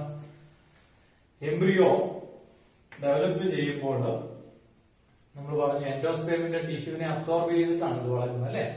അപ്പോൾ വീണ്ടും മുന്നോട്ട് ഇതിന്റെ ജെർമിനേഷൻ ടൈമിലൊക്കെ അതിന് എനർജി അല്ലെങ്കിൽ ഫുഡ് കിട്ടുന്നതിന് വേണ്ടിയിട്ട് കുറെ പോർഷൻ എംബ്രിയോയുടെ തന്നെ ഒരു ഭാഗത്ത് സൂക്ഷിച്ചു വെക്കും. ആ സ്ട്രക്ചറിനെയാണ് കോട്ടിലിഡൻ എന്ന് പറയുന്നത്. കോട്ടിലിഡൻ എന്ന് പറയും. നോക്കൂ, രണ്ടാമത്തെ സ്ട്രക്ചറിന്റെ പേര് എന്താണ്? കോട്ടിലിഡൻ. ആക്സിസ് നമ്മൾ കാണുന്നു, അടുത്ത ഭാഗം കോട്ടിലിഡൻ ആണ്. ഇവിടെ നോക്കൂ, കോട്ടിലിഡനെ പറ്റി എഴുതിയേക്കുന്നത്. കോട്ടിലിഡൻ എങ്ങനെയാണ്? ഡൈക്കോട്ട് പ്ലാന്റിൽ 2 എണ്ണം കാണും, മോണോകോട്ട് പ്ലാന്റിൽ 1 എണ്ണമേ കാണും. നമ്മൾ ആൻജിയോസ്പേംസിനെ 2ആയിട്ട് തിരിക്കാനുള്ള ഒരു മെയിൻ റീസൺ എന്ന് പറയുന്നത് സീഡിനകത്തെ എംബ്രിയോയുടെ കോട്ടിലിഡന്റെ എണ്ണത്തിനെ വെച്ചിട്ടാണ്. അപ്പൊ എല്ലാ ഡൈക്കോട്ട് പ്ലാന്റിലും ഡൈക്കോട്ടിലിഡൻ എന്നുള്ള വാക്കിൽ നിന്നാണ് ഡൈക്കോട്ട് ഉണ്ടായിരിക്കുന്നത്. അപ്പൊ എല്ലാ ഡൈക്കോട്സിനും എംബ്രിയോയ്ക്ക് എത്ര കോട്ടിലിഡൻ കാണും? 2 എണ്ണം കാണും. എന്നാൽ എല്ലാ മോണോകോട്സിനും എംബ്രിയോയ്ക്ക് എത്ര കോട്ടിലിഡൻ കാണും? 1 കാണുള്ളൂ. അപ്പൊ ഇതാണ് ഒരു ബേസിക് എംബ്രിയോയുടെ സ്ട്രക്ചർ. 2 ഭാഗങ്ങളുടെ ഏതൊക്കെയാണ്? ആക്സിസും കോട്ടിലിഡൻ. കോട്ടിലിഡൻ ഡൈക്കോട്സിന് എത്ര കാണും? 2 കാണും. മോണോകോട്സിന് 1 കാണും. അപ്പൊ നമ്മൾ ആക്സിസ് ഇതാണെന്ന് കണ്ടു, കോട്ടിലിഡൻ ഇതാണെന്ന് കണ്ടു. അടുത്ത നമ്മൾ structure of a dicot embryo and structure of a monocot embryo രണ്ടും നമ്മൾ ഒരുമിച്ച് കമ്പയർ ചെയ്ത് കാണും. അപ്പൊ നമുക്ക് എളുപ്പമുണ്ടാവും. ഇനി ഇവിടെ ഒരു എക്സ്പെരിമെന്റ് പറയുന്നുണ്ട്. നമുക്ക് ഈ എംബ്രിയോയൊക്കെ കാണാൻ പറ്റും, അല്ലെ? എംബ്രിയോയുടെ ഇരിക്കുന്ന സീഡിനകത്താണ്. എക്സ്പെരിമെന്റ് ചെയ്ത് കഴിഞ്ഞാൽ ഈ എംബ്രിയോയൊക്കെ നമുക്ക് കാണാൻ പറ്റും. സീഡിനെ soak seeds overnight in water. നമ്മളെ ബീൻസിന്റെ ഒക്കെ സീഡ് എടുത്ത് വെള്ളത്തിലിടുക. തലേ ദിവസം കിടക്കുന്നതിന് മുമ്പ് വെള്ളത്തിലിടുക. പിറ്റേ ദിവസം രാവിലെ അത് വെള്ളം അബ്സോർബ് ചെയ്ത് സ്വെല്ല് ചെയ്ത് ബ്രേക്ക് ചെയ്യാൻ റെഡി ആയിട്ടിരിക്കുകയായിരിക്കും. അപ്പൊ നമ്മൾ പതുക്കെ അതിന്റെ സീഡ് കോട്ട് ഓപ്പൺ ചെയ്തിട്ട് നോക്കി കഴിഞ്ഞാൽ സീഡിന്റെ സ്ട്രക്ചർ കാണാം. സീഡ് കോട്ട് ഓപ്പൺ ചെയ്ത് അതിനുള്ളിൽ കാണുന്ന ആരാണ്? എംബ്രിയോ ആണ്. അപ്പൊ ആ എംബ്രിയോയുടെ സ്ട്രക്ചറും അതിന്റെ ആക്സിസും കോട്ടിലിടെ നമുക്ക് കൃത്യമായിട്ട് കാണാൻ പറ്റും. അപ്പൊ അത് നിങ്ങളൊന്ന് ചെയ്ത് നോക്കാം. ഓക്കെ, ആദ്യം നമുക്ക് ഡൈക്കോട്ട് എംബ്രിയോയുടെ സ്ട്രക്ചർ കാണാം, അല്ലെ? അപ്പൊ ഇത് മനസ്സിൽ വെച്ചാണ് അത് എല്ലാത്തിനും ഒരു ആക്സിസ് ഉണ്ട്, കോട്ടിലിടുന്നു. ഡൈക്കോട്ട് എംബ്രിയോയുടെ ആക്സിസ് എന്ന് ഇവിടെ ടെക്സ്റ്റിൽ ലേബൽ ചെയ്തിട്ടില്ല, ആക്സിസിനെ ലേബൽ ചെയ്തിട്ടില്ല. പക്ഷെ ഈ കാണുന്ന പോർഷൻ ആണ് എന്ത്? ആക്സിസ് എന്ന് പറയും. ആക്സിസിന്റെ അപ്പർ എൻഡിന് എന്ത് പറയും? പ്രിമ്യൂൾ എന്ന് പറയും. ലോവർ എൻഡിന് എന്ത് പറയും? റാഡിക്കിൾ എന്നും പറയും. ഇനി റാഡിക്കിളിന് ഒരു ചെറിയ കവറിംഗ് ഇവിടെ കാണും. അതാണ് പിന്നെ ആരായിട്ട് മാറുക? റൂട്ട് ക്യാപ്പായിട്ട് മാറുന്നത്. റാഡിക്കിൾ റൂട്ടായിട്ട് വളരുമ്പോൾ അതിന്റെ റൂട്ട് ക്യാപ്പും ഇവിടെ കാണിച്ചിട്ടുണ്ട്. ഇനി പ്ലിമ്യൂളിന്റെ ഇരുവശത്തുമായിട്ട് അല്ലെങ്കിൽ ആക്സിസിന്റെ അപ്പർ എൻഡിൽ നിന്ന് ആരുണ്ടായിട്ടുണ്ട്? കോട്ടിലിഡൻസ് ഉണ്ടായിട്ടുണ്ട്. ഇനി ഒരു കാര്യം കൂടെ ഓർക്കണം, നമ്മള് നേരത്തെ എംബ്രിയോ ഡെവലപ്മെന്റ് കണ്ടതാണ്. എംബ്രിയോയുടെ എല്ലാ സെൽസും ആൻജിയോസ്പേം എംബ്രിയോയുടെ എല്ലാ സെൽസും ഡിപ്ലോയിഡ് അല്ലേ? അപ്പോൾ ആക്സിസും ഡിപ്ലോയിഡ് ആണ്, കോട്ടിലിഡനും ഡിപ്ലോയിഡ് ആണ്. ഇനി ആക്സിസ് ആണ് ശരിക്കും ആരായിട്ട് വളരുന്നത്? ഒരു ചെടിയായിട്ട് വളരുന്നത്. കോട്ടിലിഡൻ എന്താണ്? ഫുഡ് സ്റ്റോർ ചെയ്ത് വെച്ചിരിക്കുന്ന ഒരു സ്ട്രക്ചർ മാത്രമാണ്. സീഡ് ജെർമിനേറ്റ് ചെയ്യുന്ന സമയത്ത് അതിന് റൂട്ടൊക്കെ ഉണ്ടായി വരുന്നത് വരെ അതിന്റെ ഇലകളൊക്കെ ഉണ്ടാകാൻ വേണ്ടിയിട്ടുള്ള ഫുഡ് ഇതിനകത്താണ് എടുക്കുന്നത്. നമുക്കറിയാം, ബീൻസിന്റെ ഒക്കെ സീഡ് നമ്മൾ നടുകയാണെങ്കിൽ നട്ട ചെടിയും മുളച്ചു വരുമ്പോഴത്തേനും ആ മുകളിലേക്ക് വരുന്ന പ്ലിമ്യൂളില് ഇരുവശങ്ങളിലായിട്ട് 2 സ്ട്രക്ചർ ഇങ്ങനെ നിൽക്കുന്നതാണ്. അത് പിന്നെ പതുക്കെ അത് ഉണങ്ങിപ്പോകും. പുതിയ ഇലകൾ വരുമ്പോഴത്തേനും അത് ഉണങ്ങിപ്പോകും. കാരണം അതിൽ നിന്നാണ് ഫുഡ് അബ്സോർബ് ചെയ്ത് താഴേക്ക് റൂട്ടും മുകളിലേക്ക് ആക്സിസും ഒക്കെ വളർന്നു വരുന്നത്. അപ്പൊ അതൊരു ന്യൂട്രിറ്റീവ് ടിഷ്യൂ ആണ് ശരിക്കും കോട്ടിലിഡൻ. അപ്പൊ അതാണ് ഡൈക്കോട്ട് എംബ്രിയോയുടെ structure. Nothing but axis with plumule and radicle with root cap and 2 cotyledons കാണും. ഓക്കെ, ഇനി അടുത്ത് നോക്കൂ, structure of a monocot embryo. അപ്പം ഇത് എവിടെയിരിക്കുന്നത്, നമ്മളൊരു ഡൈക്കോട്ട് സീഡിനെ ഇങ്ങനെ ഓപ്പൺ ചെയ്ത് നോക്കുകയാണെങ്കിൽ അതിനകത്ത് കാണുന്ന സ്ട്രക്ചർ ആണ് അല്ലേ. ഇതുപോലെ തന്നെ നമ്മളൊരു മോണോകോട്ട് സീഡിനെ ഓപ്പൺ ചെയ്ത് നോക്കിക്കഴിഞ്ഞാൽ അതിനുള്ളിൽ ആര് കാണും, മോണോകോട്ട് എംബ്രിയോ കാണും. അപ്പൊ ആ മോണോകോട്ട് എംബ്രിയോയുടെ സ്ട്രക്ചർ നമുക്ക് നോക്കാം. കഴിഞ്ഞ വർഷം മോർഫോളജിയിൽ നമ്മൾ ഡൈക്കോട്ട് സീഡിന്റെയും മോണോകോട്ട് സീഡിന്റെയും ഒക്കെ സ്ട്രക്ചർ പഠിച്ചതാണ്. ഓക്കെ, അപ്പോൾ മോണോകോട്ട് എംബ്രിയോയ്ക്കും നമുക്ക് ഈ ഒരു കാര്യം മനസ്സിലുണ്ടല്ലോ, എല്ലാ എംബ്രിയോയ്ക്കും രണ്ട് ഭാഗമുണ്ട്, ആക്സിസും കോട്ടിലിഡൻ. കോട്ടിലിഡൻ ഡൈക്കോട്ടിന് രണ്ടുണ്ടായിരുന്നു, മോണോകോട്ടിന് ഒന്നേ. ഓക്കെ, അപ്പോൾ ഇവിടെ നോക്കുക, ഈ ഒരു ഭാഗം ഉണ്ടല്ലോ, ഇവിടെ മുതൽ ഇവിടെ വരെ ഈ കാണുന്നതാണ് ശരിക്കും ആക്സിസ് എന്ന് പറയുന്നത്. ഇവിടെ ലേബൽ ചെയ്തിട്ടില്ലെന്നേ ഉള്ളൂ. ഈ കാണുന്നതാണ് ആക്സിസ് എന്ന് പറയുന്നത്. ആക്സിസിന്റെ അപ്പർ എൻഡിനെ നമ്മൾ എന്ത് പറയും, ഷൂട്ട് അപ്പെക്സ് എന്നാണ് ഇവിടെ വിളിച്ചിരിക്കുന്നത്. ശരിക്കും ഈ പ്ലിമ്യൂള് തന്നെയാണ്. പ്ലിമ്യൂൾ എന്നുള്ളതിന് പകരം ഫസ്റ്റ് ഇയറിൽ നമ്മൾ പ്ലിമ്യൂൾ തന്നെയാണ് പഠിച്ചത്. ഇവിടെ ഇപ്പോൾ ഷൂട്ട് അപ്പെക്സ് എന്ന് എഴുതി വെച്ചിരിക്കുന്നത് പ്ലിമ്യൂൾ. അതിന്റെ ലോവർ എൻഡിനെ നമ്മൾ എന്ത് പറയും, റാഡിക്കിൾ എന്ന് പറയും. ഇവിടുത്തെ പോലെ തന്നെ. അപ്പോൾ ഇതാണ് ആക്സിസ്. ആക്സിസിന്റെ അപ്പർ എൻഡിനെ നമ്മൾ എന്ത് പറയും, ഷൂട്ട് അപ്പെക്സ്, അല്ലെങ്കിൽ വേണമെങ്കിൽ നമുക്ക് എന്ത് വിളിക്കാം, അതിനെ പ്ലിമ്യൂൾ എന്ന് വിളിക്കാം. പ്ലിമ്യൂൾ ആണ്. ലോവർ എൻഡിനെ നമ്മൾ എന്ത് വിളിക്കും, റാഡിക്കിൾ എന്ന് വിളിക്കും. ഓക്കെ, ഇനി അടുത്തൊരു കാര്യം നോക്കൂ. ഈ ഒരു പ്രത്യേകത, ഇവിടുത്തെ ഒരു ഡിഫറൻസ് എന്ന് പറയുന്നത്, ഈ പ്ലിമ്യൂളിനും റാഡിക്കിളിനും ഓരോ അഡീഷണൽ കവറിങ്ങുകളുണ്ട്. അതിനെ പ്രൊട്ടക്ട് ചെയ്യാൻ വേണ്ടിയിട്ട് ഒരു കവർ ഇവിടെ കാണും. ആ കവറിന്റെ പേരെന്താണ്, കൊളിയോപ്റ്റൈൽ എന്ന് പറയും. അതുപോലെ തന്നെ റാഡിക്കിളിന് ഒരു കവറുണ്ട്, അതിന്റെ പേരെന്താണ്, കോളിയോ റൈസ എന്ന് പറയും. കോളിയോ റൈസ എന്ന് പറഞ്ഞാൽ റൂട്ട് എന്നാണ് മീനിങ് അല്ലെ. ഓക്കെ, അപ്പോൾ ആക്സിസിന്റെ അപ്പർ എൻഡിനെ നമ്മൾ പ്ലിമ്യൂൾ അല്ലെങ്കിൽ ഷൂട്ട് അപ്പെക്സ് എന്ന് പറയും, ലോവർ എൻഡിനെ റാഡിക്കിൾ എന്ന് പറയും. റാഡിക്കിളിന്റെ കവറിന്റെ പേര് കോളിയോ റൈസായും പ്ലിമ്യൂളിന്റെ കവറിന്റെ പേര് കൊളിയോപ്റ്റൈലുമാണ്. ഇനി ഈ റാഡിക്കിളിന്റെ ഇവിടെ എന്തും കൂടെ ഉണ്ട്, റൂട്ട് ക്യാപ്പും കൂടെ ഇൻ ബിറ്റ്വീൻ അവിടെ കാണുമെന്ന് പറയുന്നു. അപ്പൊ ആക്സിസ് നമ്മൾ കണ്ടു കഴിഞ്ഞു അല്ലേ. ഇനി ഈ എംബ്രിയോയുടെ ആക്സിസിൽ നിന്നാണ് ആരുണ്ടായിരുന്നു, ഇവിടെ കോട്ടിലിഡൻസ് ഉണ്ടായിരുന്നു. ഇവിടെയും കോട്ടിലിഡൻസ് ഉണ്ട്. പക്ഷെ എന്താ പ്രശ്നം എന്നറിയാമോ, രണ്ട് കോട്ടിലിഡനും ഉണ്ടായിരുന്നു, ഒന്ന് ഡീജനറേറ്റ് ചെയ്ത് പോയിരിക്കുകയാണ്. ഡെവലപ്മെന്റിന്റെ സമയത്ത് അതിന്റെ ഗ്രോത്ത് സ്റ്റോപ്പ് ആയി പോയി. അപ്പം ഇതാണ് ഒരു കോട്ടിലിഡൻ. ഇത്രയും വെൽ ഡെവലപ്ഡ് അല്ല. ഇതൊരു പ്ലേറ്റ് പോലത്തെ ഒരു സ്മോൾ സ്ട്രക്ചർ ആണ്. അതിനുള്ളിൽ കാര്യമായിട്ട് ഫുഡ് റിസർവ് ഇല്ല. ഇല്ലാതിരിക്കാൻ ഒരു കാരണം കൂടുതൽ മോണോകോട്ട് പ്ലാന്റ്സും എൻഡോസ്പേമസ് സീഡ്സ് ആണ്. എൻഡോസ്പേം ഉള്ളതുകൊണ്ടാണ്. ഓക്കെ, ഏതായാലും ഈ ഫ്ലാറ്റ് ആയിട്ടുള്ള പ്ലേറ്റ് ലൈക്ക് കോട്ടിലിഡൻ നമ്മൾ വേറൊരു പേര് പറയും, സ്ക്യൂട്ടല്ലം എന്നാണ് പറയുന്നത്. എന്താ പറയുന്നത്, സ്ക്യൂട്ടല്ലം. അപ്പൊ അതിന് ശരിക്കും കോട്ടിലിഡൻ എന്നുള്ള വാക്കല്ല നമ്മൾ ഉപയോഗിക്കുന്നത്, പകരം സ്ക്യൂട്ടല്ലം എന്ന് പറയുന്നത്. ഓക്കെ, ഇനി ശരിക്കും രണ്ടെണ്ണം കാണേണ്ടിയിരുന്നല്ലേ. ഇവിടെ ഒരെണ്ണം ഡെവലപ്പ് ചെയ്തിട്ടുണ്ട്, സ്ക്യൂട്ടല്ലം എന്ന് പറയുന്ന ഒരു കോട്ടിലിഡൻ അവിടെ ഉണ്ട്. എന്നാൽ ഓപ്പോസിറ്റ് എൻഡിൽ കാണേണ്ടതായി ഡീജനറേറ്റ് ആയി പോയി. അതിനവിടെ ഒരു ഡീജനറേറ്റഡ് സ്ട്രക്ചർ അവിടെ അവശേഷിക്കുന്നുണ്ട്. അതിനെ നമ്മൾ വിളിക്കുന്ന പേരെന്താണ്, എപ്പി ബ്ലാസ്റ്റ് എന്ന് പറയും. എപ്പി ബ്ലാസ്റ്റ് എന്ന് പറയും. അപ്പൊ നമുക്ക് ഡൈക്കോട്ട് എംബ്രിയോ മോണോകോട്ട് എംബ്രിയോ തമ്മിലുള്ള ഡിഫറൻസ് ഇവിടെ മനസ്സിലായല്ലേ. ഡൈക്കോട്ട് എംബ്രിയോയ്ക്ക് രണ്ട് കോട്ടിലിഡൻ ഉണ്ട്, മോണോകോട്ട് എംബ്രിയോയ്ക്ക് ഒരു കോട്ടിലിഡനേ ഉള്ളൂ. ഒന്നിന്റെ പേര് സ്ക്യൂട്ടല്ലമാണ്, ഡീജനറേറ്റ് ചെയ്യുന്നതിന്റെ പേര് എപ്പി ബ്ലാസ്റ്റ് എന്ന് മാത്രമാണ്. അപ്പോൾ എല്ലാ എംബ്രിയോയ്ക്കും രണ്ടിടത്ത് നിന്നുള്ള ആക്സിസും ഉണ്ട്, കോട്ടിലിഡനും ഉണ്ട്. ഇവിടെ രണ്ട് കോട്ടിലിഡനെ കാണാം, ഇവിടെ ഒരു കോട്ടിലിഡൻ മാത്രമേ ഉള്ളൂ. പിന്നെ ഇവിടെ പ്ലിമ്യൂളിനും റാഡിക്കിളിനും ഓരോ കവറിംഗ് അഡീഷണൽ ആയിട്ടുണ്ട്. അതാണ് ഡിഫറൻസ് എന്ന് പറയുന്നത്. ബാക്കി കാര്യങ്ങളൊക്കെ നിങ്ങൾക്ക് ഇവിടെ ക്ലിയർ ആണ്.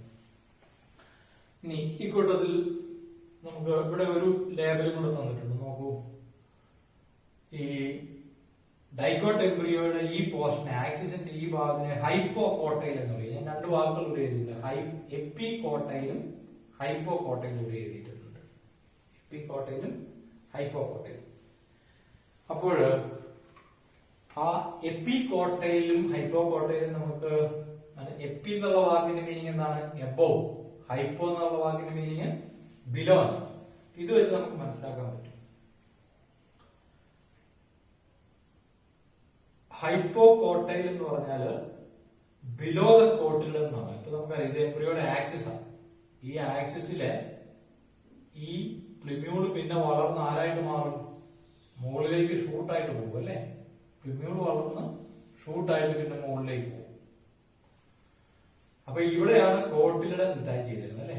കോട്ടിലിഡൻ അറ്റാച്ച് ചെയ്തിരിക്കുന്ന പോയിന്റ് ഇതാണ്. ഇത് റൂട്ടും ആകും, ഇത് ഷൂട്ടും ആയിട്ട് പോകും. അപ്പോൾ ഈ കോട്ടിലിഡൻ അറ്റാച്ച് ചെയ്തിരിക്കുന്ന പോയിന്റിന്റെയും റാഡിക്കിളിന്റെയും ഇടയ്ക്കുള്ള ഭാഗത്തിന് എന്ത് പറയും? ഹൈപ്പോകോട്ടൈൽ എന്ന് പറയും. എന്നാൽ കോട്ടിലിഡന്റെ പോയിന്റിന്റെയും പ്ലിമ്യൂള് മുകളിലോട്ട് പോയി അല്ലെ? പ്ലിമ്യൂളിന്റെയും ഇടയ്ക്കുള്ള ഭാഗത്തിന് എന്ത് പറയും? എപ്പികോട്ടൈൽ എന്ന് പറയും. അപ്പം കോട്ടിലിഡൻ അറ്റാച്ച് ചെയ്തിരിക്കുന്നതിന് തൊട്ട് മുകളിലുള്ള ആക്സിസിനെ എന്ത് വിളിക്കും? എപ്പികോട്ടൈൽ എന്ന് വിളിക്കും. തൊട്ട് താഴെയുള്ള ഭാഗത്തിനെ എന്ത് വിളിക്കും? ഹൈപ്പോകോട്ടൈൽ എന്ന് വിളിക്കും. അപ്പൊ അതിവിടെയും ബാധകമാണ്. അപ്പൊ അത് ഒന്ന് മനസ്സിലാക്കിയിരിക്കുന്ന കാര്യമാണ്. ഹൈപ്പോകോട്ടൈൽ എന്ന് പറഞ്ഞാൽ റീജിയൻ ബിലോ ദി കോട്ടിലിഡൻ, എപ്പികോട്ടൈൽ എന്ന് പറഞ്ഞാൽ റീജിയൻ എബോവ് ദി കോട്ടിലിഡൻ. അപ്പൊ അത് ശരിക്കും എപ്പികോട്ടൈൽ നമുക്ക് കാണാറാകണമെങ്കിൽ സീഡ് ജെർമിനേറ്റ് ചെയ്ത് അല്പം ആക്സിസ് വളർന്നാലേ കാണാൻ പറ്റുള്ളൂ. അല്ലാത്തപ്പോൾ നമുക്ക് കൃത്യമായിട്ട് അത് കാണാൻ പറ്റില്ല. പക്ഷെ ഹൈപ്പോകോട്ടൈൽ കാണാൻ പറ്റും. So that is the structure of an embryo and the difference between dicot embryo and monocot embryo. ടെക്സ്റ്റിൽ തന്നിരിക്കുന്ന ഇന്ന് പഠിച്ചതുമായിട്ട് ബന്ധപ്പെട്ട പിക്ചേഴ്സും നമുക്ക് കാണാം. എൻ്റെ എ എന്ന് തന്നിരിക്കുന്നത് സ്റ്റിഗ്മയിൽ വീണ ധാരാളം പോളൻ ഗ്രെയിനുകൾ എല്ലാം സ്റ്റിഗ്മയിലേക്ക് ജെർമിനേറ്റ് ചെയ്ത് കയറുന്നതാണ്. കമ്പാറ്റബിൾ ആയിട്ടുള്ള പോളൻ ഗ്രെയിൻസ് എല്ലാവരും ജെർമിനേറ്റ് ചെയ്യും, പക്ഷേ ഫെർട്ടിലൈസേഷനിൽ പങ്കെടുക്കുന്ന ഒരാൾ മാത്രമായിരിക്കുള്ളൂ. പി എന്ന് പറഞ്ഞ പിക്ചർ നോക്കിക്കേ, സ്റ്റൈലിലൂടെ ധാരാളം പോളൻ ഗ്രെയിൻസിൻ്റെ പോളൻ ട്യൂബ് വളർന്ന അകത്തേക്ക് പോകുന്നതാണ്. അപ്പോൾ ഒരു പോളൻ ഗ്രെയിൻ മാത്രമല്ല, അവിടെ ധാരാളം പോളൻ ഗ്രെയിൻസ് വീഴാൻ ചാൻസ് ഉണ്ട്. എല്ലാവരുടെയും പോളൻ ട്യൂബ് വളരും, പക്ഷെ ഒരാൾ മാത്രമേ സക്സസ്ഫുൾ ആവുകയുള്ളൂ. സി എന്ന് പറയുന്ന പിക്ചർ നോക്കിക്കേ, ഒരു പിസ്റ്റിൽ മുഴുവൻ കാണിച്ചിട്ടുണ്ട്. ആ പിസ്റ്റിലിനുള്ളിൽ പോളൻ ട്യൂബ് പോകുന്ന റൂട്ട് ഇവിടെ കാണുന്നുണ്ട്. നമുക്ക് സ്റ്റിഗ്മ കാണാം, സ്റ്റൈലിലൂടെ വന്ന് ഒവ്യൂളിൻ്റെ മൈക്രോപൈലിൽ എത്തുന്നത് വരെ കാണാം. അതുപോലെ തന്നെ ഇവിടെ തന്നിരിക്കുന്നത് എംബ്രിയോസാക്കിൻ്റെ ഒരു എൻലാർജ്ഡ് വ്യൂ ആണ്. അതിനകത്ത് നമുക്ക് പോളൻ ട്യൂബ് വന്നിട്ട് സൈനാർജിൻ്റെ ഫിലിഫോം അപ്പാരറ്റസിലൂടെ അതിനുള്ളിലേക്ക് കയറുന്നതായിട്ട് നമുക്ക് കാണാൻ പറ്റും. സൈനാർജിഡിലേക്ക് കയറുന്ന കാണാൻ പറ്റും. പിന്നെ അടുത്ത പിക്ചർ ഇവിടെ തന്നിരിക്കുന്നത് ഇ ആണ്. അതിനകത്ത് സൈനാർജിഡിനുള്ളിൽ പ്രവേശിച്ച പോളൻ ട്യൂബ് ബ്രേക്ക് ചെയ്ത് 2 മെയിൽ ഗമീറ്റ്സിനെ റിലീസ് ചെയ്യുന്ന കാണാൻ പറ്റും. ഒന്ന് എഗ് സെല്ലിലേക്കും പോവും, ഒന്ന് സെൻട്രൽ സെല്ലിലേക്കും പോകുന്നതായിട്ട് നമുക്ക് കാണാൻ പറ്റും.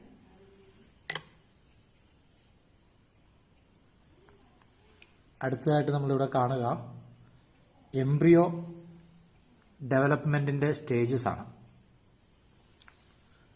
ഓക്കെ, അപ്പോൾ അവിടെ കാണുന്ന ആദ്യത്തെ ഡയഗ്രാം എന്ന് പറയുന്നത് എംബ്രിയോസാക്കാണ്. ഫെർട്ടിലൈസേഷൻ കഴിഞ്ഞ എംബ്രിയോസാക്കാണ്.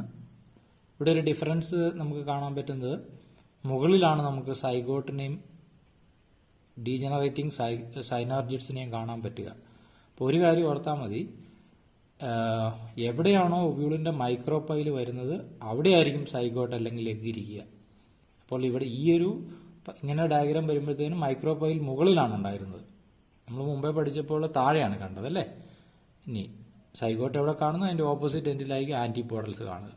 അപ്പം ഫെർട്ടിലൈസേഷൻ നടന്നു കഴിഞ്ഞ എംബ്രിയോസാക്കിനകത്ത് ഇവിടെ നമുക്ക് സൈഗോട്ടിനെയും കാണാം, അതുപോലെ തന്നെ പ്രൈമറി എൻഡോസ്പേം ന്യൂക്ലിയസിനെയും കാണാം.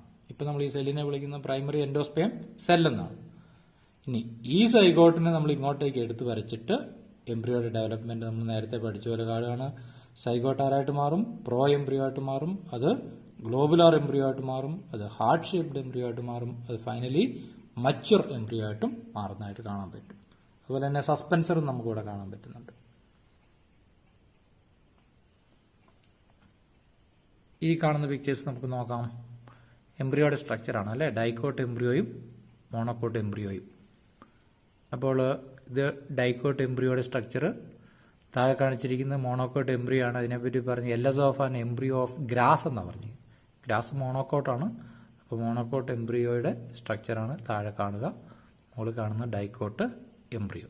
ഈ പിക്ചേഴ്സൊക്കെ ഇതേ രീതിയിൽ തന്നെ നമുക്ക് ക്വസ്റ്റ്യൻ പേപ്പറിൽ വരാം. ചിലപ്പോൾ അതിന് 1, 2, 3 എന്നൊക്കെ പറഞ്ഞ് ഇത് ഫില്ലിൻ ചെയ്യാൻ വേണ്ടിയിട്ടൊക്കെ വേണമെങ്കിൽ ക്വസ്റ്റ്യൻസ് വരാം. അപ്പം നമുക്ക് ടെക്സ്റ്റിൽ കാണുന്ന എല്ലാ പിക്ചേഴ്സും തന്നെ അതിൻ്റെ ലേബലിംഗ് ഉൾപ്പെടെ ഫെമിലിയർ ആക്കാനും കൂടെ നിങ്ങൾ ശ്രദ്ധിക്കണം. ഓക്കെ, അപ്പോൾ നമ്മൾ ഇന്നത്തെ ക്ലാസ്സിൽ പോസ്റ്റ് ഫെർട്ടിലൈസേഷൻ സ്ട്രക്ചേഴ്സിൽ എൻഡോസ്പെം ഡെവലപ്മെന്റ് കണ്ടു, എംബ്രിയോ ഡെവലപ്മെന്റ് കണ്ടു, എംബ്രിയോയുടെ സ്ട്രക്ചർ കണ്ടു. ഇനി പോസ്റ്റ് ഫെർട്ടിലൈസേഷനിൽ അവശേഷിക്കുന്ന രണ്ട് കാര്യങ്ങളോടാണ്. ഏതൊക്കെയാണ്? ഒവ്യൂള് സീഡായിട്ട് മാറുന്നു, സീഡിന്റെ സ്ട്രക്ചർ നമുക്ക് കാണണം. ഓവറി ഫ്രൂട്ട് ആയിട്ട് മാറുന്നു, ഫ്രൂട്ടിന്റെ സ്ട്രക്ചർ നമുക്ക് കാണണം. പിന്നെ ആ സീഡും ഫ്രൂട്ടും ഒക്കെ ആയിട്ട് ബന്ധപ്പെട്ട കുറച്ച് കാര്യങ്ങളൂടെ നമുക്ക് പഠിക്കണം. അപ്പോൾ അത് നമുക്ക് അടുത്ത ക്ലാസ്സിൽ കാണാം.